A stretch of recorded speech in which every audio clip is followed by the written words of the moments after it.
Hello and welcome to Break's webinar called The Aftermath, Caring for People Suffering Sudden Bereavement or Life-Changing Injury, sponsored by Slater Gordon. A sudden bereavement, life-changing injury, or rapid deterioration in health may be due to medical reasons or through an event such as a road crash, homicide, terrorism, or suicide. Due to COVID-19, the number of people affected by a sudden death has risen rapidly in recent months.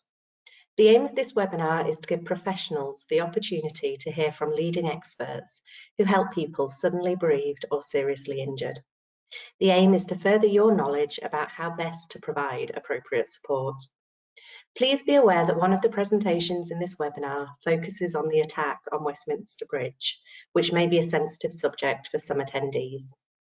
If you'd like to access more information about the ways that Break can work with professionals or support people affected, please visit break.org.uk. Throughout the webinar, you can submit questions through the chat function, which we will respond to at the end of the webinar in the live Q&A session. Thank you again to our sponsors, Slater Gordon, and to you for joining us today. Good afternoon, everybody. Firstly, welcome to the Aftermath webinar, Caring for People that Suffer Serious Injury or Bereavement. My name's Patrick Maguire. I'm the Senior Practice Director for Road Traffic Collisions at Slater Gordon. I have been fortunate enough, and my firm have been fortunate enough to work with Break for a number of years. Slater Gordon have proudly supported the great work that Break have been doing since 2001. And what I'd like to do before we go into the webinar is I'd like to take this opportunity to say thank you to the Break team, and particularly those on the Break helpline who provide an amazing service to those in need following road crash trauma. A little bit about sort of my background and what we do here at Slater Gordon. We help families in worse scenarios following road traffic collisions. That's why we do what we do. We specialise in serious and fatal injury. In every case, as I said, all the Slater Gordon personal injury team want to try and do is make a difficult event a little bit easier on those that suffer serious injury and those that are bereaved in road traffic collisions. There's not much, or there is limited scope within what we can do. We're a small piece of the puzzle, the lawyers in road traffic collisions, but where we can help is when there has been a tragic road traffic collision which leaves someone seriously injured or a family bereaved, is to help with matters such as, for example, finances. And I know one of the things that won't be on someone's mind when they suffer a bereavement is finances. But if someone who passes away is, for example, a contributor to the family finances, could be the main financial contributor to the family, then at some point in the weeks that following the trauma and the bereavement, that will become apparent. And one of the things that lawyers can do for bereaved families is to help with the finances when those become issues. We also represent families at inquests. That is a big part of the process when a family suffers a bereavement. They may well want to know some answers as to what's happened. They may not have all the answers if there's no criminal prosecution. And that's one of the things we do here at Slater Gordon. We'll support families through the coronial process. In relation to those that suffer serious injury, again, we will help with the finances. Obviously, if someone's seriously injured and they're working, they're unlikely to be able to get back to work in any capacity anytime soon. We will work with the relevant insurer to try and make sure that interim payments are provided for, and we will also try and make sure that they get the best rehabilitation. Now, so more than ever, the NHS, having done a wonderful job during COVID-19, is under more pressure than ever, and what we don't want to do is avoid the NHS having additional burden placed upon them, whereby those that are seriously injured can get access to private treatment. The Slater Gordon team, we've been instructed on all types of road traffic collisions that you could possibly imagine across the breadth of the UK over the last few years, including those involved in terrorist attacks. Now, I was personally involved in the Westminster and London Bridge terrorist attacks in 2017. I represented a number of those that were seriously injured and were families of those that were bereaved in those two attacks. Many of them were non-UK nationals, and it was a high-profile incident, and those incidents were premeditated, as you'll all be aware. But those cases still involve people that suffered serious injury or fatal injury through collision with a motor vehicle. And those same principles apply to other tragic road traffic collisions. So there can be all manner of wide-ranging road traffic collisions that people are involved in, whether it's meditated, premeditated, lapses of concentration, all manner of road traffic incidents. The same principles apply, and the same needs of the families are often common across the different types of incident. Zac Idun, OBE, was the family liaison lead for the London Bridge attack. I know he'll be speaking about his experience of dealing with matters from a flow perspective later on in this webinar. You'll see that the Slater and Gordon team have worked with Brake on a number of cases over the years involving some of the most challenging and tragic cases and circumstances. We know that the work we do here at Slater and Gordon, we cannot change the past. We can't turn back time, but hopefully what we can do is make life a little bit easier for those that we represent in the future. It's a privilege to be a small part of the rebuilding process for both those that are seriously injured and those that are bereaved. So with that, I'm going to pass on to our first speaker today, who is Nicola Lester. Nicola will be talking about keeping people safe, supported, and restoring their choices and control following trauma. So thank you, and over to Nicola.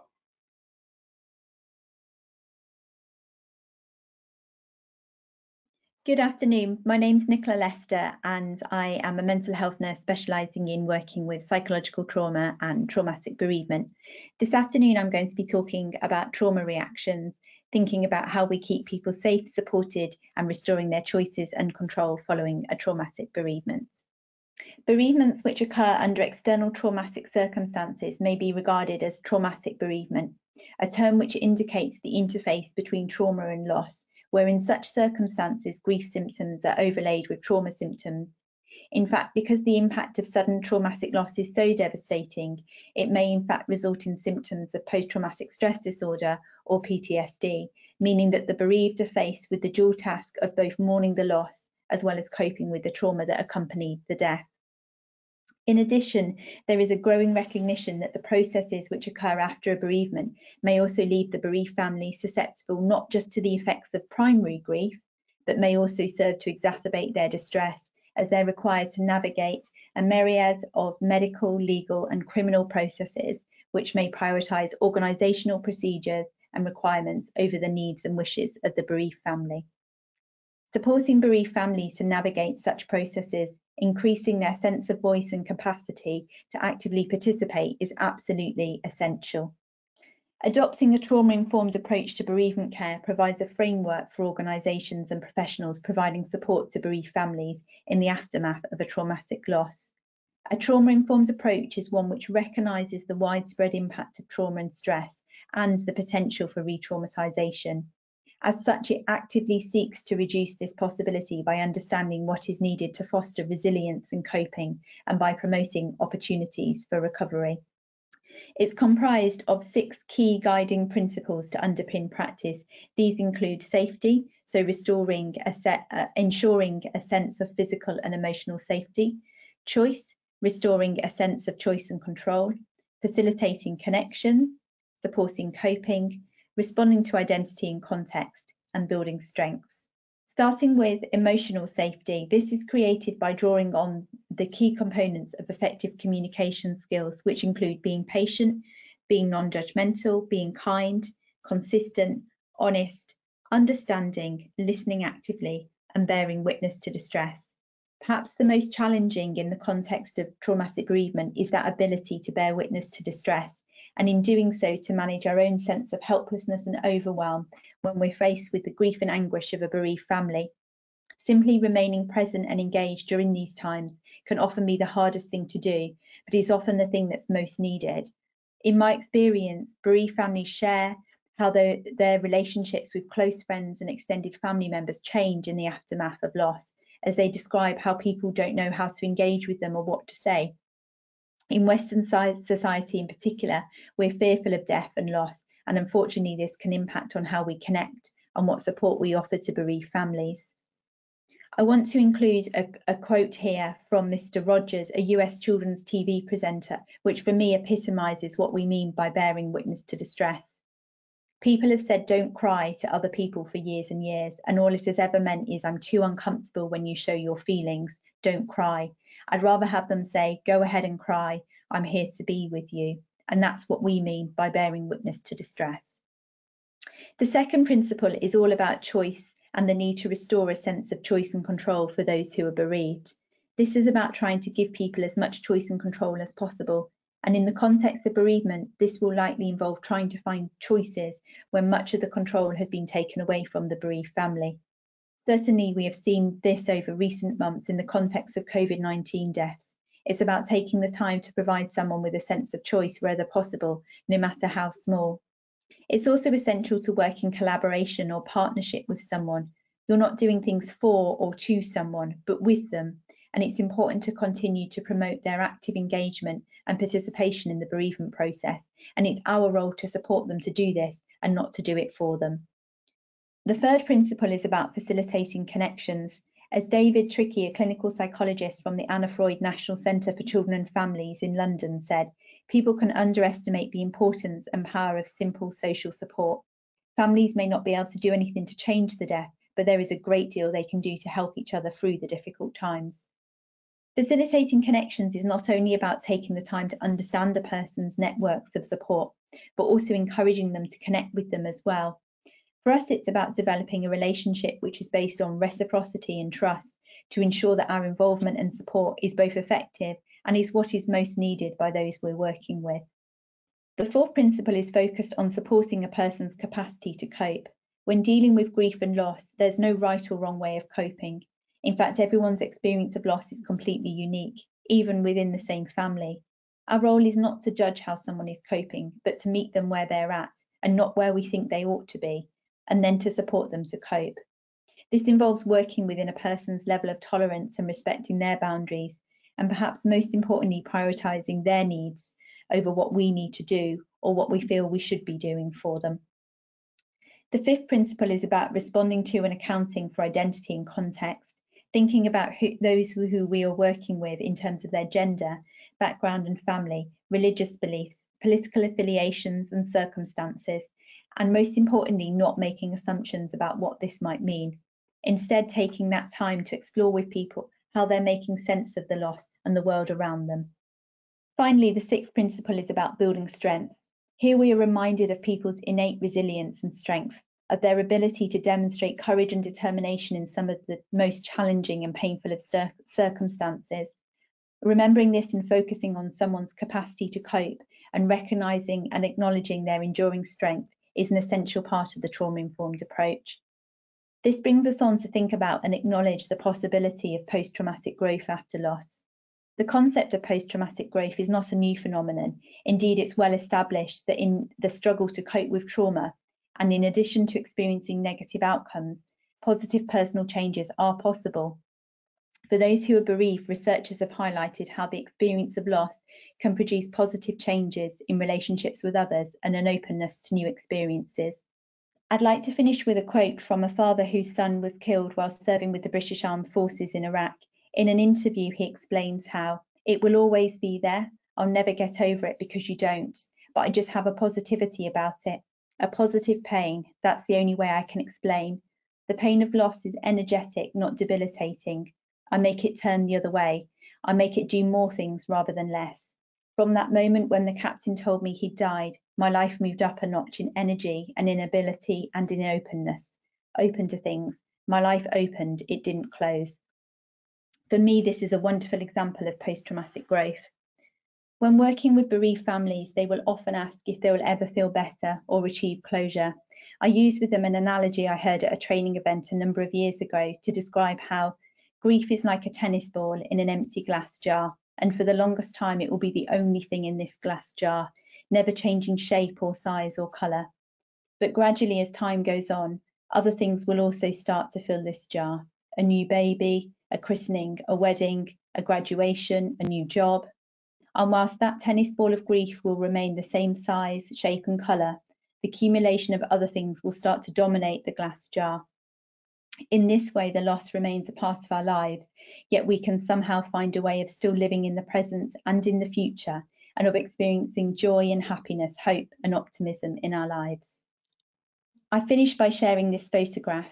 During the height of the Afghanistan campaign, I worked with a number of bereaved military families, As part of our service, combat teddy bears were made specially for each of our bereaved families, using material from the military uniform of their loved one.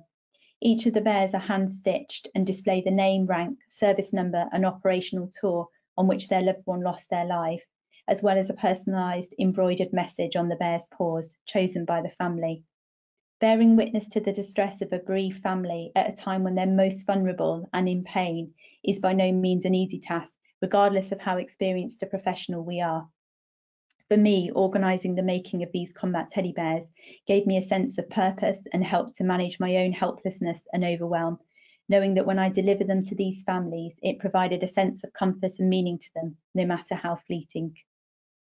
Thank you for listening.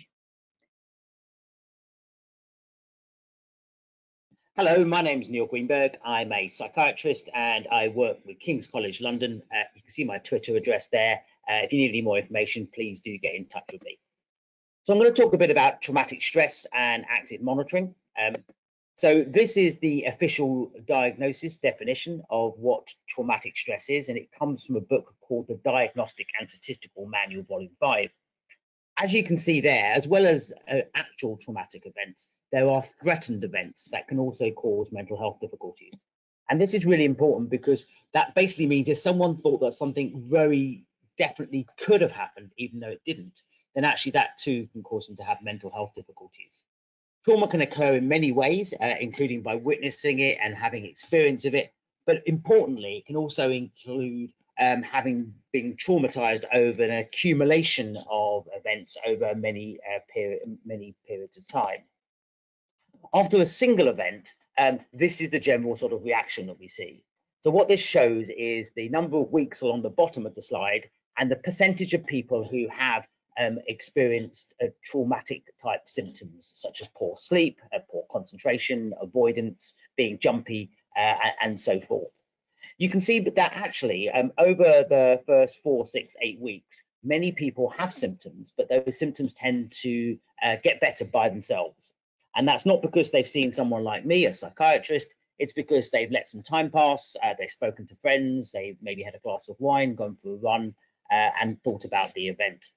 So it's very common that people have symptoms early on, but actually it's also very, very common that most of those symptoms recover by themselves without the need for any professional intervention. That's really important to know, because what it means is that we shouldn't be necessarily jumping in to intervene professionally early on, but we should be waiting for this sort of 10% of people who seem to have a persistent problem. And they're the ones who probably need professionals like me to try and help them out. So many people have symptoms, most recover by themselves, and a smaller proportion are left with a persistent difficulty, which may be something like post-traumatic stress disorder. Now, this is trying to look between what we call type 1 and type 2 traumas. So a type 1 trauma is a big event where something bad happens, and the next day someone goes from being pretty productive and having good self-esteem to being maybe irritable, to being unable to concentrate, not being interactive. And you would hope that a good employer could spot that somebody had really changed after a significant event. But actually, if you're involved in an industry or a workplace or lifestyle where actually you're routinely exposed to traumas, then actually people can gradually go downhill over time. And those individual traumas are called type 2 traumas. So they're often smaller, but they have a cumulative effect. And then what happens is something quite small occurs. Maybe they decide that the person's office needs to be changed, or that they're going to change their work schedule. And that seems to throw that person completely off. And then people might say, well, this is really strange, because actually that individual used to be really sort of happy-go-lucky and effective. And we just said this one small thing and they seem to be going really, really upset about it. When in fact, they've been going gradually downhill for a while. And it's important to recognize that those type 2 accumulative traumas can also cause mental health difficulties. It's not just the single big type 1 trauma. And as I say, many workplaces, emergency services, healthcare workers, military, to name but a few, are regularly exposed to these type 2 traumas. So the question is, how can you actively monitor people to try and determine whether actually they're doing okay or whether they might have a significant mental health problem? And there's kind of 3 ways that this can be done. This is a slide looking at the impact of a supervisor on mental health. So this is data from Afghanistan, British troops in 2010. We surveyed about 1,500 troops, and overall, you can see the first bar there, we found that just less than 3% of them probably had PTSD. Not surprising because they're in a war zone. But what you can see from the next two bars is actually there was a huge difference in the rates of probable mental ill health between those who had a good supervisor, so someone who didn't embarrass unit members in front of others, someone who treated all members of the unit the same, and you can see that on the side there, and people who thought they had a bad leader. So one's immediate supervisor, the person who's looking after you day to day, their attitude and their behaviors are really important when it comes to whether people develop mental ill health or not. What we know about having a psychologically savvy supervisor is actually a small amount of training can make a huge difference. So as a study done in Australia with fire station managers who got a short training package to enable them to have a conversation about mental health with their staff members. That training can range anywhere between an hour and half a day, depending on what you've got available. And they found that actually the key outcome of that training was that supervisors felt confident to have mental health focused conversations. A randomized controlled trial was done. That's a really high quality trial. And what that showed is that for every pound invested in that training, it saved £10 in sickness absence over the following 6 months. So there's really good evidence that having a psychologically savvy supervisor is a really good thing. Another thing we know helps is what's called peer support. And this is a study we did in 2012 looking at what peer supporters should do. And we found that actually they should have, you can see the 4 items there, they should be able to listen, provide really basic, simple interventions, monitor people, and then help facilitate those who need extra help to get to see professionals who can give them treatment. One example of this sort of program is something called TRIM, which stands for Trauma Risk Management. This is a peer support program that started in the British military in the late 1990s, but is now used by a wide range of organisations, including emergency services, military, diplomats, media professionals, healthcare professionals, and so forth. The idea here is to train up frontline individuals, people who are doing their normal job, in being able to have a structured conversation with a colleague who might have gone through a traumatic event in order to identify how they're doing. And it's really important that this is not mental health care. This is colleagues speaking to colleagues, but doing so being really well informed and knowing what to look for. And it's important that peer support programs are spread throughout an organization so that people who are in senior and junior positions can feel comfortable in speaking to their colleagues about the traumatic events they might have gone through. This is data from British troops who came back from peacekeeping operations in the late 1990s, and we asked them, who did you speak to about your traumatic experiences? 97% said we spoke to people who were just like us, who had the same experience, who knew what we'd gone through and also understood our language. Only 8% spoke to medical or welfare staff. So although many organisations have employee assistance programs or maybe staff counsellors, and that's great, most people who need support don't go to them to get it. They speak to colleagues who are just like themselves. This is the TRIM checklist. So we train TRIM practitioners over a 2-day course how to have these structured conversations. And all of these different items here are all indicative that someone might be having a mental health difficulty. A TRIM interview occurs at least 3 days after a traumatic event, and again about a month later. And the idea here is to see that graph that I showed you earlier on of people initially probably having lots of symptoms, but most of them recovering over time, over the first few weeks. And so when you check on them a month later, most people are either recovered or showing good signs of recovery, and that's great. For the ones who aren't recovering, they are pushed forward to get professional help. Peer practitioners are not counsellors, they're not therapists. This is not pink and fluffy. This is a way of providing practical support and assistance in the workplace. And we've published over 13 academic papers now. This is a review paper. And basically, this is not penicillin for trauma, but it's an effective way of trying to help people get professional care and get good support in the workplace. Another thing that's often tried to use is screening, which is the idea of using questionnaires or interviews with professionals after an incident. A US paper published in 2009 showed that this may or may not have been causing difficulties, and many military forces, including the US, use screening. And so the US military, because of that paper, funded us in the UK to do a trial of screening because we didn't do screening ourselves. So we did a randomized controlled study of British troops, followed them up for over a year, and we found that overall, those who got screening and those who didn't, there was no difference in terms of their mental health. So screening didn't make any positive impact on their mental health, and importantly, also didn't help them with help seeking.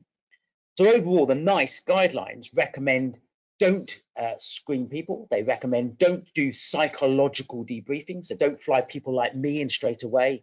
Instead, wait, do active monitoring, check on people, and then if people are unwell, make sure they get to the right professional help. There's lots of interesting ways of providing help out there, which I won't go through in detail, but the good news is that help makes a big difference, and getting people to professionals earlier on makes it really useful. Lastly, just want to say, be really wary of people who are selling what are fast trauma cures, because they don't tend to have a real impact. What you really want to do is use evidence-based treatments that NICE recommend. So in summary, NICE recommend active monitoring. It can be done in many ways, but the best way is really through supervisors and peers, and don't be screening people because that doesn't work. Get the right treatment for people, and beware of people selling fast trauma cures because they don't really make a difference.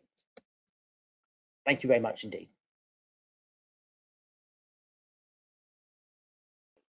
Good afternoon, everyone. I'm Tracey, the Operations Manager for the National Road Victims Service and Sudden here at Brake.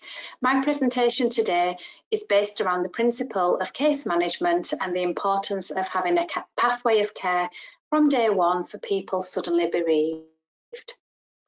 It is extremely important that we acknowledge that every bereaved person should have the right to access specialist support and care from day one. Unfortunately, this is not always the case. Some people do not have the strength to get dressed in the morning, let alone find the courage to pick up a phone or send an email. One caller explained in her own words what her life felt like when she managed to dial our number. I cannot do anything, cannot concentrate, nor talk well. It's even hard to do everyday normal tasks. In simple things such as getting dressed or even doing the washing up. Quotes like this one are unfortunately words that we hear every day from people who are so traumatised and desperate for someone to listen to them, make the pain go away and help them access care and support.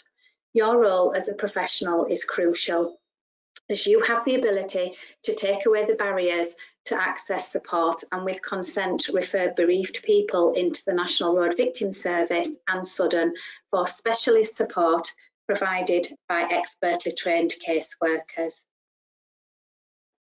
Different circumstances mean it is harder to cope, grieve and move forward into a new normal. I've included the quotation on this slide as it brought home the reality to myself and my team, the devastating effects of COVID-19 and sudden death. We adapted our service to respond to the pandemic through our Sudden service. This lady was one of our first callers to the service. Herself and her husband had both contracted COVID-19 and had to be hospitalised together. They spent their first few days on a ward together, and unfortunately her husband's condition worsened and he had to be moved to intensive care. She said her goodbye to him as he passed her bed. He never came out of intensive care. They went into hospital as a couple, and she left a widower after many years together. She told my caseworker, "I feel guilty. I came home. Why me?" Challenging circumstances connected to grief and traumatic bereavement.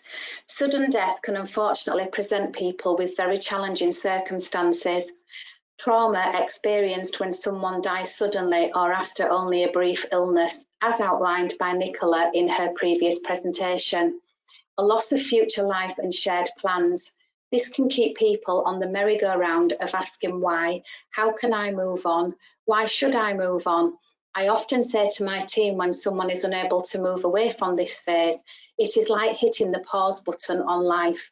Our service is there to try to enable people to move out of the pause phase and with listening, kind interaction, supported planning, be able to see a way forward in a structured and supportive way, acknowledge their pain, and stabilise where they are. A loss of care provided by a person who has died. This is particularly difficult for a family if they're struggling with the loss and on top of that trying to, for example, financially survive. This can absolutely devastate a family dynamic and can create a ripple effect to cascade out into other areas of life. Someone may now have to work full-time, whereas before they did not work or only worked part-time to look after children or other family members. This can result in extreme stress and distress for the whole family. Pre-existing vulnerabilities of a bereaved person. This can be, for example, illness, disability, living in poverty and social isolation. Sadly, as a service, we have had many times when we have had to advocate on someone's behalf as they have had nowhere to live, have not been able to contact their GP for medical help, or had the strength to call a loved one for support. And lastly, the time we are currently living in. COVID-19 has brought with it its own set of vulnerabilities, building upon the ones which we may have already had in our lives. Fear and physical distancing rules mean we are all at risk of feeling stressed, anxious, unsupported and isolated. We are always not able to say goodbye in normal ways, before or after any death. Sudden Under Break is a support service here for people who are suddenly bereaved through COVID-19 or any other sudden death. How do we support people at break? We are all unique, individual, able to cope in our own ways, and one size does not fit all. I have learned over my career to work in a person-centred way, to embrace everyone as an individual, to tailor support around people's needs, their circumstances, their challenges, and most importantly, not only listen, but to actually hear what they are saying. This is why a case management approach to service is crucial. The option of having an early intervention space for people to access safely, feel supported, be able to take their time to explain their circumstances is an absolute must. Many people across the service enter not knowing what they want from the service, how we can help them, or how they can turn to other people, and actually what is a normal feeling in these very different circumstances. I often describe to my team that our service is the middle of a spider's web. We are in the middle of a very delicate strand of the web. Through our ability to structure the support we give to people, the web strands become stronger. The people can navigate around their life in a way that becomes clearer. As with the web, when the sun shines through it, you can see past the tangles and appreciate the patterns and pathways. Case management for bereaved people in challenging and sudden ways should be accessible, meet needs and be collaborative. It needs to provide one access point into a service and then work with the people to enable choices, engage in own goal setting and be time framed to ensure that expectations are not raised and then not met. The National Road Victim Service and Sudden Service at Break provide a central point of access. The caseworker's primary role is to ensure safe entry into the service by safeguarding against harm, by doing a risk assessment, assessing someone's circumstances on entry into the service. The service provides a need and risk-led approach whilst utilising the technique of watchful waiting in the first 10 weeks to ensure that people are safe. The support provided is not counselling, it is an early intervention support which is actively monitored to ensure that risk is identified and escalated to prevent harm. We work closely with the person to ensure that they are aware of the support that can be delivered and then make plans effectively around them. We ensure that people are empowered and enabled to make their own choices and are aware of the boundaries of our service. We work in collaboration to produce a support plan with identified goals encompassing an agreed exit strategy. Case management principles. The principles that we currently work under our support care are continuity of care. This provides a named person and builds up trust and helps enable stabilisation of that person. Safeguarding is a priority across the whole of the service, and with this we monitor safeguarding and escalate risk where appropriate. We are supported by a clinical consultant who provides clinical advice and trauma-informed practice guidance. Identifying needs, we actively engage with people to identify their immediate needs during our support provision and work alongside them to provide immediate, medium and long-term goal setting. We actively monitor our support plans. This is where we monitor the support given through the first weeks of access into the service, again using the watchful waiting to ensure that the support planning is effective across the whole of the care planning. We also provide a mixture of emotional, practical support alongside advocacy and signposting. Exit strategies are one of the most important processes in our case management system. This must be conducted in a professional, sensitive and collaborative way to ensure the person feels safe, supported and has the coping mechanisms in place to move forward. We also do structured monitoring and evaluation of the service, including service user feedback and engagement. This gives the service a voice through the people who have accessed it. Why do we do needs assessments? Needs assessments help people identify and acknowledge their present situation and then identify their short, medium and long-term goals. It helps to facilitate access where appropriate and possible to agencies and services which can provide face-to-face or specialist support, which complements the support provided by BRAKE through the National Road Victims Service and SUDM. We also signpost people with consent to agencies within their geographical area, giving them easier access to support on the ground. Lastly, needs assessments provide a framework for the support planning process. A support plan is about a person. It is a way to tell other people what is important to you. This enables people to prioritise their needs with the caseworker, what kind of support you require and when you want it, how your support will be delivered, by who and by what method, and what timescales are involved in this. Support plans need a clear structure, again a beginning, middle and end, thus providing a safe space for people to feel empowered, in control and supported. They need to be regularly reviewed by the caseworker in collaboration with the person, and that way the service that is provided is a complete collaborative approach to support provision. Outcome goals. Outcome goals are actual goals that our service help people achieve through supportive processes. They are a result of what can be achieved rather than the activities or services which we provide. They can be evidenced through people being able to get up in the morning, a reduction in the trauma by providing them with coping strategies, an ability to achieve a specific goal or outcome, and being able to seek a resolution through guided support from the caseworkers. Outcomes feed into a planned exit strategy as people understand their support plans, what will be given, by who, when and how. This will then lead them into a safe and enabled exit from our service. I found myself sitting on a bench, unable to move and shaking horribly. I was all alone, cold, it was dark and I hadn't eaten for 2 days.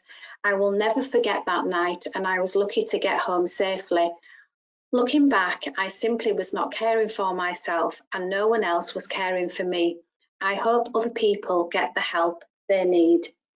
This quote is from a report produced by SUDM in June 2020. Help when the worst happens. In my view, this sums up in a few words the importance of having someone to talk to, someone to help you with untangling your spider's web, access to someone who can support you in the early days, someone who understands you and what you are going through, and lastly, a service that can help you see the sunlight through your spider's web. Thank you for listening.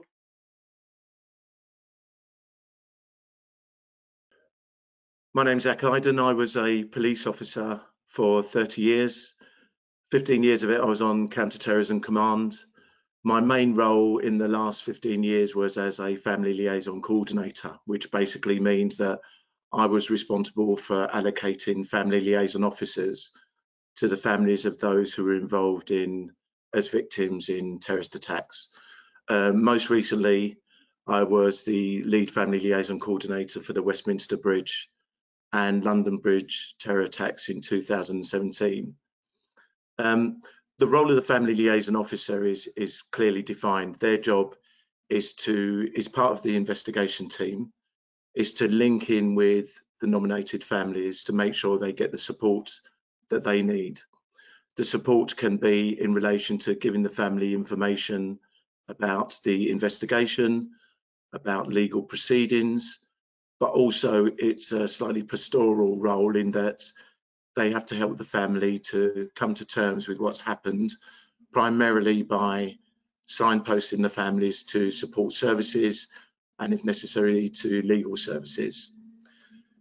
The family liaison officer role has changed over the years, but one thing that hasn't changed is the experiences that families suffer when they get unprepared for information about a sudden violent death, whether it's through a road collision or something else.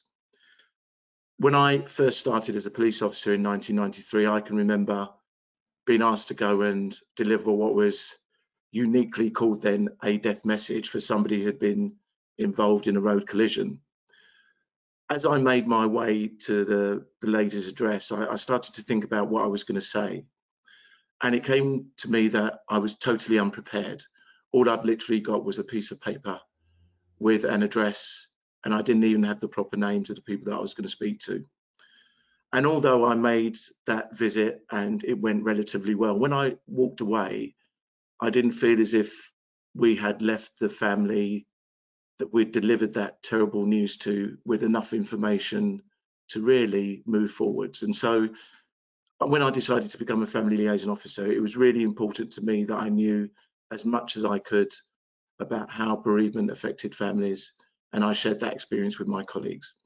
I'm not an expert, and that's why it's important in the role of family liaison coordinator or family liaison officer to be able to reach out to charities and support services who have got the exact information that families need at the time that they need it. Families react to sudden death, sudden unexpected death in different ways. They can react by expressing grief. Often they express disbelief, and especially in relation to terrorism offences where the person can literally have gone out the door for a few minutes and be expected back, and then suddenly they receive a call or contact from a police officer to say that person's died. So disbelief is one of the main things that families express. Shock and high emotion are things that family liaison officers would also expect to encounter when they first meet a family. The role of the family liaison officer is to help the family with information, but often when we first attend an address, we're trying to get information out of the family. And even though we're cognizant of the sort of things that the families might express, often the things that we're asking them can compound the sort of stress and trauma that the families are going through. And it's really important for us as family liaisons or coordinators to make sure that we've got the structure around us through the charities like Break, who can provide families with that emotional support and be able to discuss with them different things like financial support going into the future, the coronial system, if that's what applies, or sometimes in relation to a road collision where there's likely to be legal proceedings. It's often important for families to get that impartial advice through support organisations and often be referred also to lawyers so that they can take legal advice. Within the family liaison role, it may be something that goes on for a number of days, weeks or months. In relation to my involvement in Westminster and London Bridge, those relationships with the families went on for nearly 2 years until the coronial investigation had taken place. And during that time, we often see a complete change in the way families react to what's happened. I spoke earlier about grief, shock and high emotion, but in the mid and long term type of relationship with the family liaison officers, that can very easily turn into anger, frustration, irritation, trauma. Families often feel demoralised, and it's not unusual for people to suffer from mental health or post-traumatic stress. Sometimes if it's a person who suffered serious injury, they will be going through a process of many months or even years of trying to get the help they need to physically recover. But with the physical injury comes significant mental health issues and sometimes years of having to have counselling, which sometimes needs to be rolled out also to the families, and also where children are involved, they need particular special assistance. Family liaison officers are trained to look for reactions, but we're not trained counsellors. So victim support and other organisations who are able to give access to counselling services are very, very important. Families have to be prepared sometimes to be able to give evidence at court, and they sometimes have to be able to give evidence in coronial hearings. And that's something that legal services and the courts will often help them with. Suffering sudden bereavement or serious injury isn't something that any family really ever comes to terms with. Living with the loss of a loved one, whether you're a close family member or whether you're a friend of the family, can be something that people have questions about months, weeks or years after the event. And sometimes these sudden bereavements can be compounded by the amount of media glare that there is. When I dealt with both Westminster and London Bridge, family liaison officers were deployed to all of the families within a few hours. It wasn't unusual for family liaison officers to attend addresses to find that the media was already camped outside. Can you imagine how stressful that is to a family who have seen events on TV, know their loved one was in the area and might have been involved, and who actually receive information about the death of their loved one or the serious injury to their loved one through Twitter or through Facebook or through a media person knocking on the door and saying, can you comment about the death of your loved one? It's something that we can't prepare families for, but it's certainly something that with the charities that are up to date with the best practice can help the family come to terms with. I want to talk about one particular case that I dealt with, which was the Westminster Bridge attack. Many of you will be cognizant with what happened on that day, in that a terrorist used a vehicle to drive into a number of people. He killed a number of people and then ran into the Palace of Westminster and stabbed and killed a police officer. What happened was witnessed by thousands of people.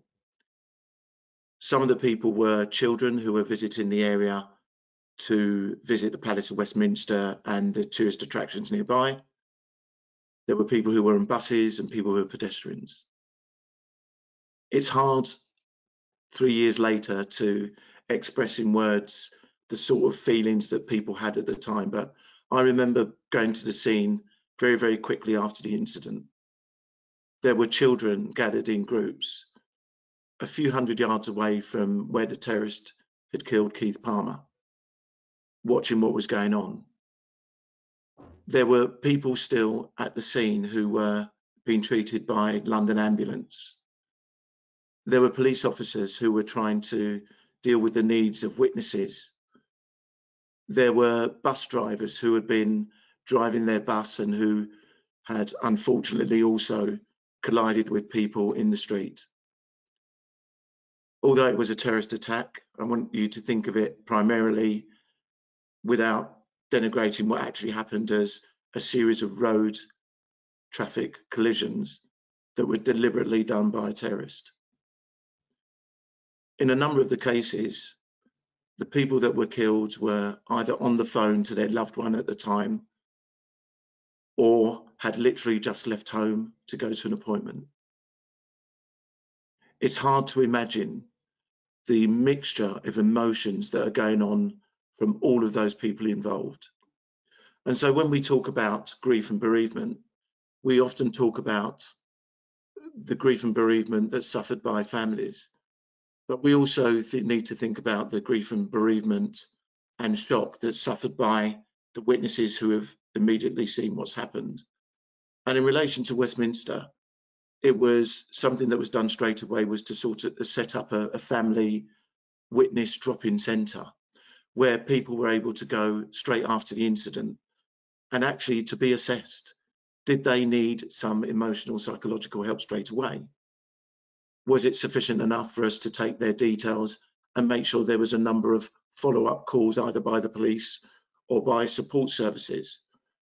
It was really important to bring in victim support right at the beginning so that police officers could focus on the role of investigation and victim support could help us with signposting people into the resources that they need to provide the emotional and psychological help they needed. In relation to our visits to the families in those first few hours, we had to deal with concerns that were as varied as not just the physical emotions that they were showing, but immediate concerns were the identification of their loved one. How are they going to pay for the taxis to get to and from court? How are they going to do without income for a period of time until insurance claims were settled? And all of those pressures added to the stress that families were feeling. So when we talk about bereavement, it changes and it's unique to every single family. And actually the role of the family liaison officer and the role of the family liaison coordinator can also have to be unique to each family. In other words, it's bespoke. We don't go in with a written plan of exactly how we're going to interact with a person. We have to deal with the circumstances that we find at the time, and we have to work with each other to make sure that we're applying the skills that we have and the experience that we have to get the best that we can for those particular families. When it comes to the long-term support for families who have suffered bereavement under these circumstances and for those who are seriously injured, as I said before, these are things that the proceedings may go on for up to 1 or 2 years. And in that time, we would expect a family liaison officer to be deployed all the way through. It may not be the same family liaison officer due to the role that we have, because family liaison officers are voluntary roles. And so they have other skills and other jobs that they're doing. With things like promotion, they may move on to other jobs. But it's really important that we assure families that the police force or service will continue to support them. And actually, when we get into the realm of proceedings, whether they be criminal or coronial, this is where the role of charities and legal advice also becomes really important. It's important that families receive impartial advice, and there may be issues to do with compensation, impartial advice in relation to the attacker or the coronial proceedings that families should get from a lawyer as opposed to a police officer. But lawyers, police officers, charities, it's important that we all work together to give the families the best support that they need. When it comes to the hearings themselves, we've got the coronial service, and you've also got the court witness service who would come on board to help and assist families. We can't mitigate or get rid of the pain that families feel as a result of a sudden unexpected death, particularly in violent circumstances.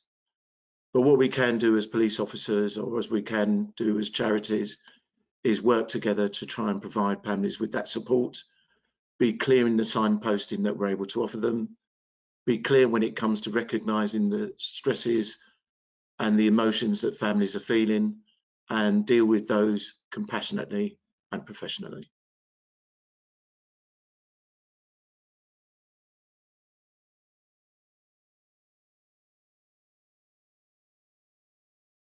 Hello, I'm Katie from Break, and I'll be running the question and answer session before we close the webinar.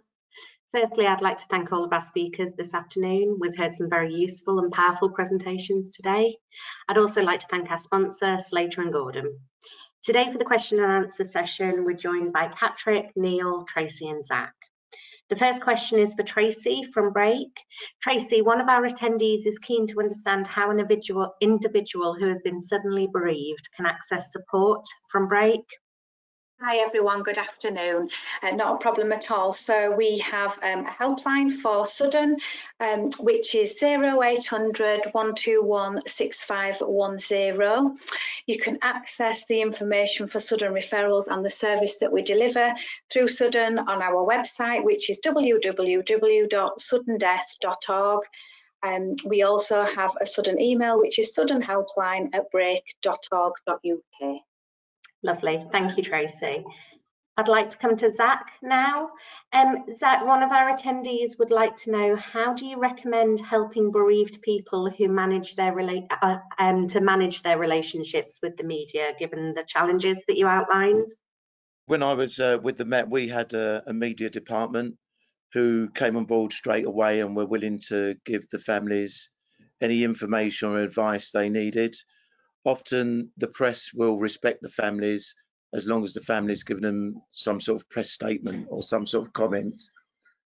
So if we can get something out from the families, if they're willing to do it, that usually mitigates a lot of the issues that the media causes.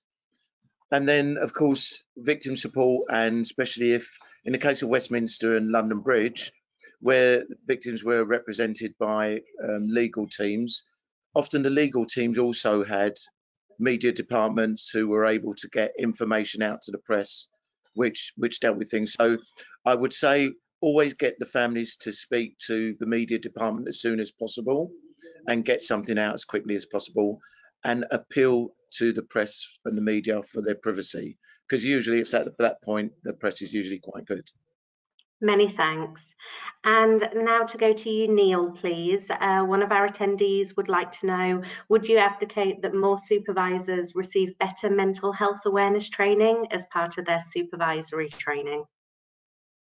So in brief, the answer is yes, I would. I think it's really, really vital that shop floor supervisors, so supervisors who day to day look after teams doing challenging tasks, that they have the ability to have a mental health aware conversation with staff members.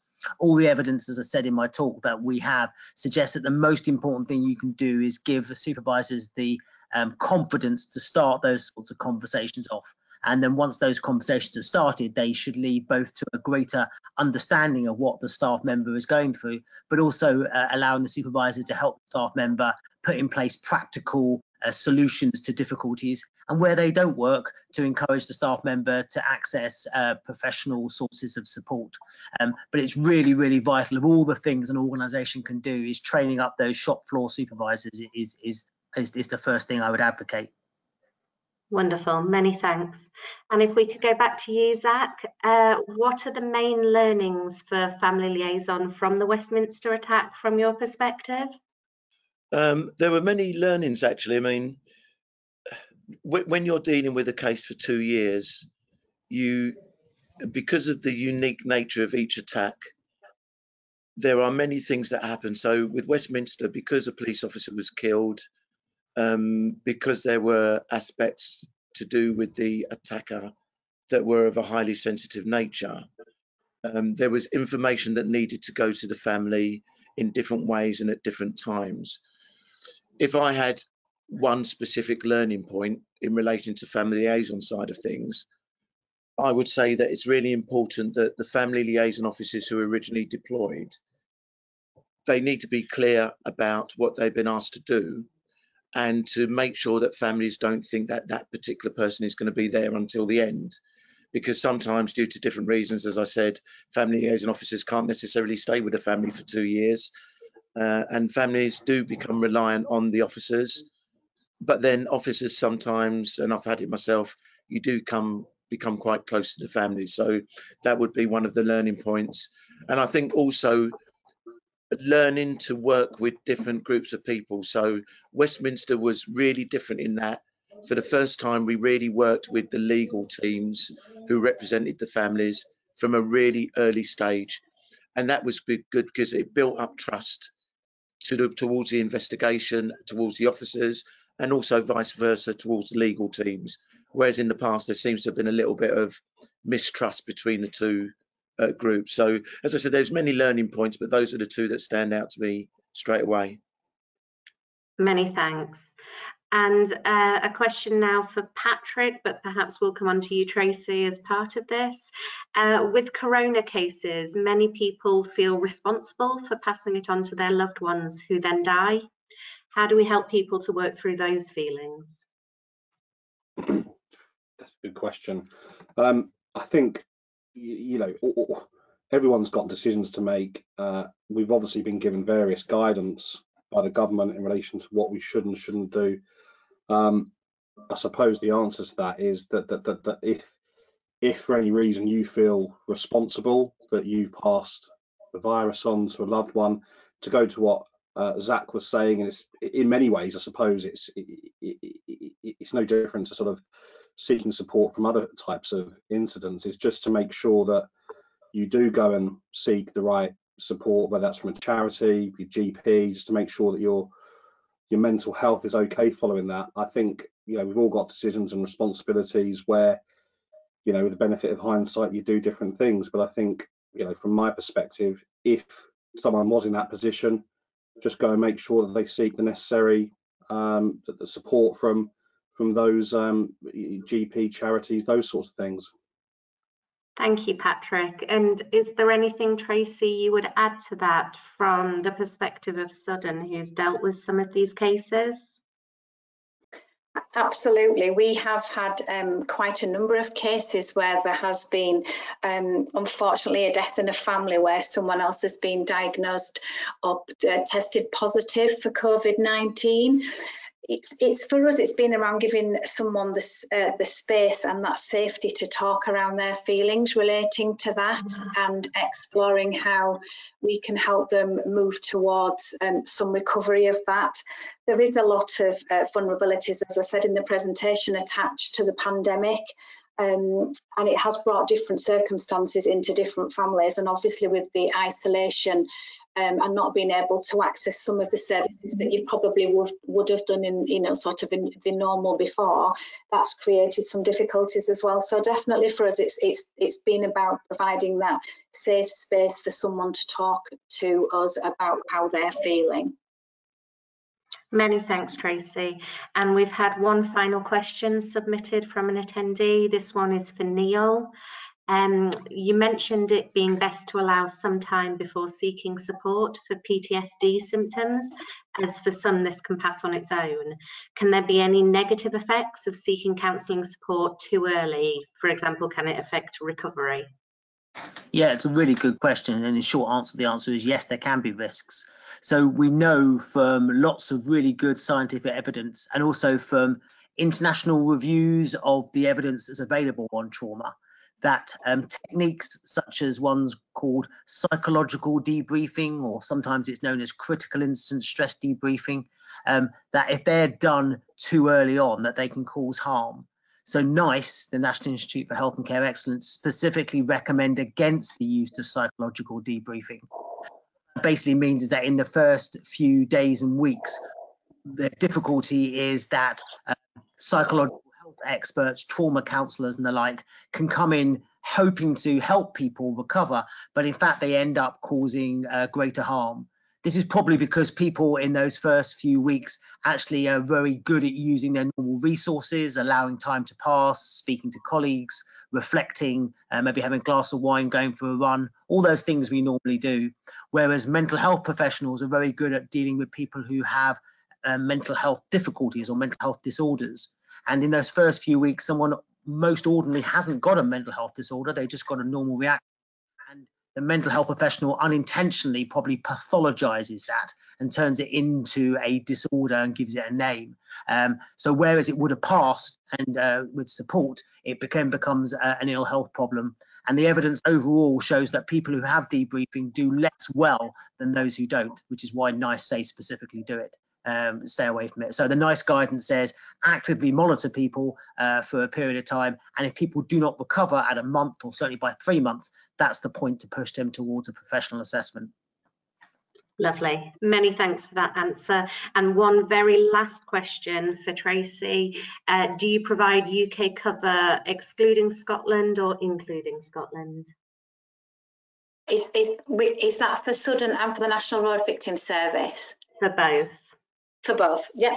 So we cover Scotland under the National Road Victim Service. The funding that we have for Sudden is for England, but we have had cases or support provided for people in Scotland. What I will say is if someone rings my helpline, we will not turn them away. Thank you for that, Tracey.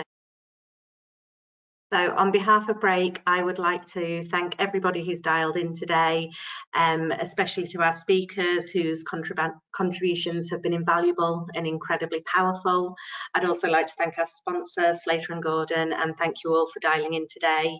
There's details on your screen at the moment of our next webinar, and we hope to welcome you there. Many thanks. Goodbye.